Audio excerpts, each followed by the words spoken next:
Hi, Anna Ferruccio here. Welcome back to my channel. Today, I'm just going to talk a quick little tip regarding nutrition about water intake around your meals. Now, this is something I see a lot. You go to restaurants, you go out for lunch, you go out for dinner, and they're piling you with water, and even trying to serve you drinks throughout the meal and after the meal, and all this sort of stuff. Look, if you go back to Ayurvedic medicine, a lot of people, you want to try and minimize the amount of liquid and water intake around the meal, and especially during the meal. So generally, a good rule of thumb is have some water or liquids about 30 minutes prior to the meal, or 30 minutes after the meal as well. Why? Because especially water, if you're taking on loads of water, especially while you're eating, it's probably the worst time when you're having, and during when you're eating protein is the absolute worst time, because it dilutes the HCl in your stomach, it dilutes your water, and then your digestion afterward is, for me as well, and I see it with clients, is a mess. It feels horrendous. So you're not going to be adequately breaking down the food that you're eating, especially the protein. You're diluting all that HCl acid, so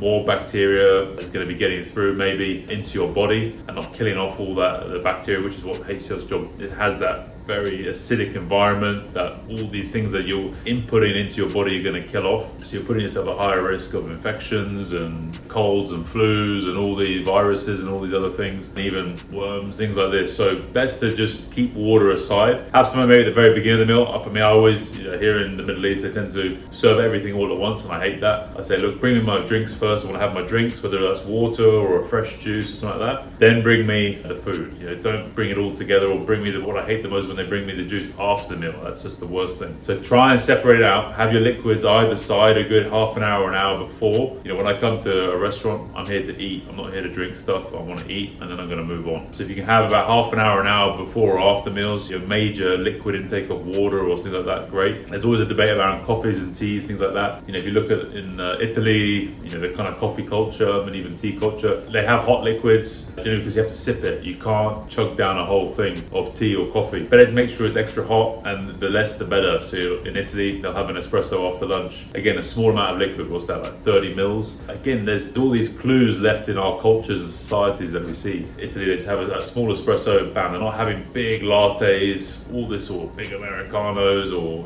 whatever it is afterwards. They're having a little shot, 30 mils of coffee, and then they're cracking on with the rest of the afternoon. The same thing for you. If you're gonna have it, tea, I would either wait maybe an hour afterwards, have it there. And you look at the British culture, they have afternoon tea. They'd have their lunch, wait till about 3-4 o'clock in the afternoon, so maybe 2 hours after lunch, their big meal, which would be the biggest meal of the day, and then have some liquids, and then sweets and things like this. So it's separating things out a little bit. We used to do it, culture still do it if you look at it, but in modern society, because of the fast nature of things, we just cram everything in all at once and go. This fast food culture and fast drinking culture as well. So try and work that out. I'll guarantee you your digestion will improve, and you'll feel much better, and you'll be absorbing more of the food that you're eating, rather than having to always supplement with things and playing of bloating and all these other digestive issues and symptoms. Okay, hope that was useful. Like and subscribe and comment below if you want to get chatting, and share it with other people if you found it useful. I'm sure they'll find it useful as well. Okay, we'll talk soon.